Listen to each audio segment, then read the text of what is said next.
Right, well, I'm pleased to be able to welcome a phenomenon in modern rock music, Gene Simmons and Paul Stanley from Kiss. Thank you. You make us blush.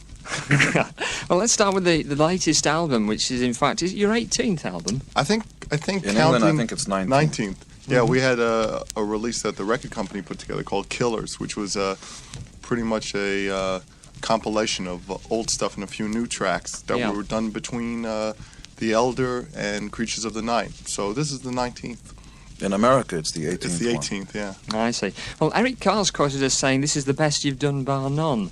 That's something of a sweeping statement after 19 albums. What makes it better than the others? It's the second decade for us. We've been doing this for 10 years, and after a while, you sort of get a very clear, precise picture of who it is that you are, what it is you want to do, and regardless of styles, fashion, what's in, what's out, if it's blue hair, green hair, short hair, long hair, that's not the point. We really come to grips with who it is that we are, and I think this album captures exactly who we are right now. And we hope, obviously, to make the next album better than this one. It passed the wet test. A lot of the lyrics in rock band songs are inspired by experiences on tour. I mean, is this true of you? I think you can't, if you're going to go on tour, and if you want to be a real rock and roll band and not a bunch of sissies who stay on the beaches of Tahiti or somewhere, you're going to start writing about what you live. And we live rock and roll. We live being in hotels. We live meeting people after the shows. We live parties. So, sure, I mean, Lick It Up is basically just the last tour. It's just a bunch of songs that were written while we were on tour in America. And sure, I mean, that's what rock and roll's all about. Once you cut yourself off from your fans and you cut yourself off from the people, you're no longer relevant. I mean, you've got to be out in the street and you've got to have time to see your fans, and you have to know what they like, what they don't like. Now, Gene, some of the fans who listen to my rock show have expressed a disappointment that you've decided to bare your faces to the public's gaze. I'm sure Yes. you must have explained this point about the makeup to many journalists so far. One guy wrote to me and said he thought the people he saw on the front cover of Lick It Up were imposters. What would you be your answer I'm to not him? Gene Simmons. I was sent here. No, my you're name not? is Bob Foster. I was sent really? here by Gene Simmons. Oh, that just throws a whole new light on it. So the question is, why now? Or why at all? Yeah, right. Well, it's ironically enough, 10 years ago, everybody was saying, well, why? 10 years ago, before we even started putting the makeup on, people were asking us why we were putting on makeup in the first place. And now, 10 years later, we're taking it off because we've decided to take it off, not because of any pressure or whatever, certainly, you know, the opposite. And now people are asking us why. So I think we always have to keep one thing in mind, that whatever it is that we do, we have to believe in. You have to be sincere in whatever it is that you do. You can't do it because of fashion or because of other forces. And then if people see that you're honest about what it is that you do, they will accept it. I believe that you know, that's always been our philosophy, that, you know, this is our 19th record in England, and most of the records we're very, very proud of. And I think if the music is what you're talking about, you're really not talking about the music, you're talking about a change in what it is that we look like on stage. These days, it's more important to be, well, as important to be visual as to be right musically as well. But we wrote the book on being visual. Right. And everybody who wants to be visual takes lessons from seeing us. So nothing changes. Makeup isn't what made us visual. Makeup doesn't make you sweat. Makeup doesn't make you do splits and tumbles, and makeup doesn't make you give 110% to the audience.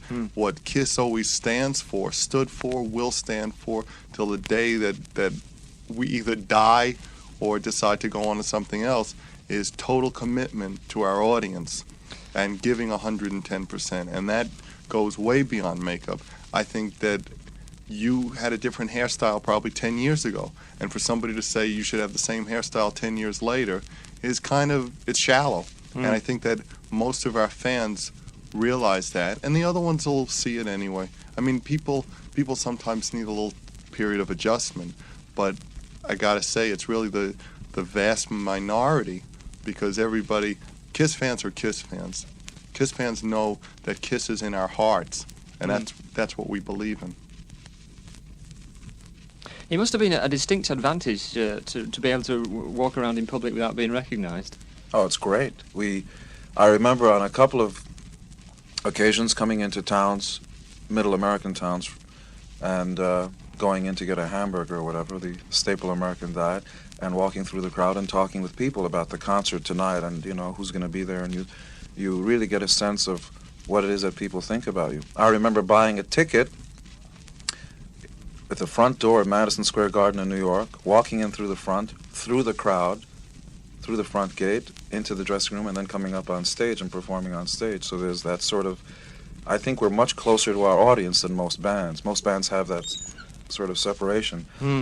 And we don't, now that you can tell who we look like and who we are, we don't intend to be, you know, these distant sort of people who live in Cannes and these other exotic places. Right. It's nice to see, actually, when you came into the station that you don't mind signing end autographs and talking to people and being street level. The fans made us. Right. We are, without the fans, we are nothing. And maybe most bands or a lot of bands forget that, but the fans are everything. And we have as much time as they need. I mean, when we did a record signing last year in London, we must have signed a good 2,000 autographs.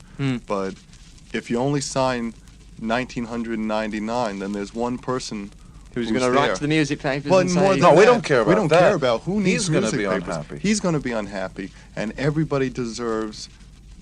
If they're behind us, we got to be behind them. And music papers, we can take or leave. If they love us, then we appreciate it. But the only thing we're concerned with is our fans. And if we let one of them down, that's one too many. We try to do our best not to. It's nice to hear you say that. I was surprised to read somewhere, just changing the subject, Vinnie Vincent said somewhere that Kiss's roots musically are Jeff Beck and Led Zeppelin. And why those two acts? I don't know that you can really sort of put your finger on it. Everybody's got different influences. Vinnie was very influenced by early Beck, and certainly there's some Zeppelin influences. I loved those two bands, but they weren't the total of it. I love Slade. I still do, conceptually, always have. Four guys who get up on stage and sweat, and that's no secret to them. They certainly know that. There are basically, I think, Kiss roots are English roots based on American music. What English bands did during the late 60s, 69, 70, around then, you know, The Who did some wonderful things. And I think the only difference between us and a lot of bands is that it's a four-wheel drive band. There's no sort of one person who's just carrying the show. There are four people who are sweating their butts off to make sure that you have a good time, that you forget about your homework and that your girlfriend left you, or that there's going to be a traffic jam on the way out. For those 3 hours, you're going to forget about everything and have a good time. We don't want, you know, some people who are not into what we do come to a show and say, well, you're too loud. But you don't go to a show to talk to the person next to you. If you can talk to the person next to you, we're not loud enough. You know, you're not there for a conversation or debate. You're there to be one with us. We want you to be one of us. And the only way to do that is to envelop everything. You know, we will give you as much as you give us, and the more we get from the audience, the more we can give. And it's not just a concert from beginning to end. We really have spaces in there where we want to hear the audience, and we'll stop songs halfway through to hear what the audience sounds like. And they know that, and they know that when the stops happen, we want to hear them. It's the back and forth. It's not just giving something to somebody. There's a give and take. We give them something, they give us something. Well, I think what we found is, for us, I mean, let's say in Leeds, you have people who are waiting to see us. We're waiting to see the people in Leeds. Right. You're interested in Leeds rock fans? You obviously. betcha. Sure. You betcha. And us doing a show, we are seeing our fans, and that is as important as them seeing us.